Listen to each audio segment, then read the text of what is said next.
እንዲህ አይነት አሪፍ ሳሙና ለመስራት አራት ኬሚካሎችን ሊትሩ በ50 ብር ተጠቅሜ ብቻ የሚሰራ በ50 ብር ፈሳሽ ብቻ ሳሙና አንድ ዩቲዩብ ሊትር ላይ አስቀምጬላችሁ ፈሳሽ ሳሙና ወፍራም ጥሩ ቆሻሻ የማስለቀቅ አቅም ያለውን ሳሙና አምርቼ አሳያችኋለሁኝ። ቪዲዮውን እስከ መጨረሻው ተከታተሉ፣ ቁም ነገር ታገኙበታላችሁ።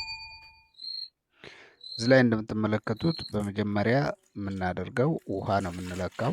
ለምሳሌ እኔ አሁን እየሰራ ያለሁት ለ2 ሊትር ፈሳሽ ሳሙና ለማምረት ነው። ስለዚህ 1.8 ኪሎ ግራም ወይም ደግሞ 1.8 ሊትር ውሃ ለክቼ እጨምራለሁ ወደ ሳሙና መስሪያዬ ማለት ነው። በዚህ በምታዩት መልኩ 1.8 ሊትር ወይም ደግሞ በኪሎ ደግሞ 1000 በግራም 1800 ግራም ውሃ ለክቻለሁኝ። ይህ ማለት 90% ውሃ ነው ማለት ነው የዚህ ሳሙና ይዘት። ከዛ በኋላ ሲትሪክ አሲድ እንጨምራለን። ሲትሪክ አሲድ 5 ግራም ነው የምጠቀመው። እንደምታዩት ከ5 እስከ 10 ግራም መጠቀም እንችላለን ለ2 ሊትር ፈሳሽ ሳሙና ማለት ነው። በዚህ መልኩ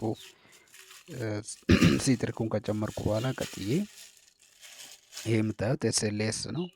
ኤስኤልኤስ ለ1 ሊትር ፈሳሽ ሳሙና 75 ግራም ወይም ደግሞ ለ2 ሊትር ከሆነ ደግሞ 150 ግራም ኤስኤልኤስ እንጠቀማለን ማለት ነው። ይሄ እዚህ ሳሙና ውስጥ ምንም አይነት ላብሳ የለውም።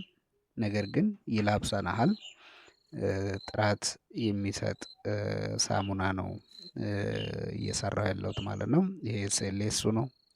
በጣም ጭቃ ነው፣ ጭቃ መሰል ነው፣ ወይም ደግሞ ባልዚን የሚመስል ደግሞ ከባልዚን ቀጠን ያለ ኬሚካል ነው።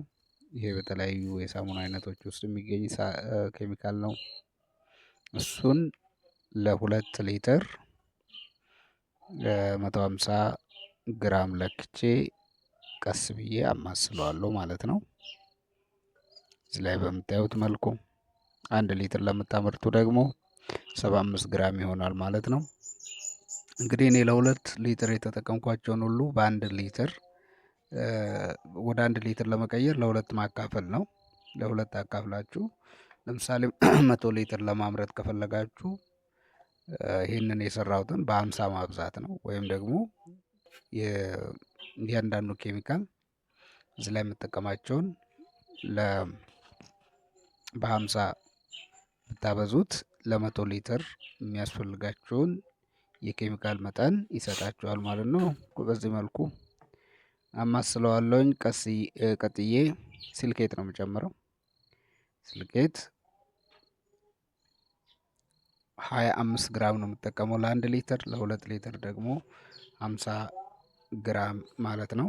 ለ100 ሊትር የምትፈልጉ ደግሞ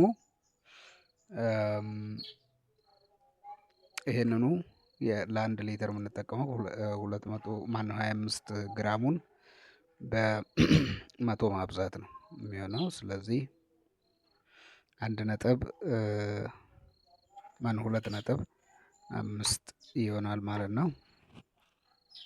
ወይም ደግሞ 2 ሊትር ተኩል ሲልኬት ያስፈልጋቸዋል። ከዛ በኋላ ካፕ ነው የምንጨምረው። ካፕም እንዲሁ 250 25 ግራም ለ100 ሊትሩ ደግሞ 2.5 ኪሎ እንጠቀማለን ማለት ነው። እንዲህ ካደረግን በኋላ ቀስ ብለን ማማሰል ነው። እንደምታዩት እያማሰልኩት ነው። እንግዲህ መጨረሻ ላይ ከተዋሃደ በኋላ ጨው ከጨመርን በኋላ ጨውን እየጨመርን እንዲህ ካማሰልን በኋላ እንደዚህ አይነት ቲክነስ ደረጃ ላይ ይደርሳል ማለት ነው። በጥቅሉ ይሄንን ይመስላል።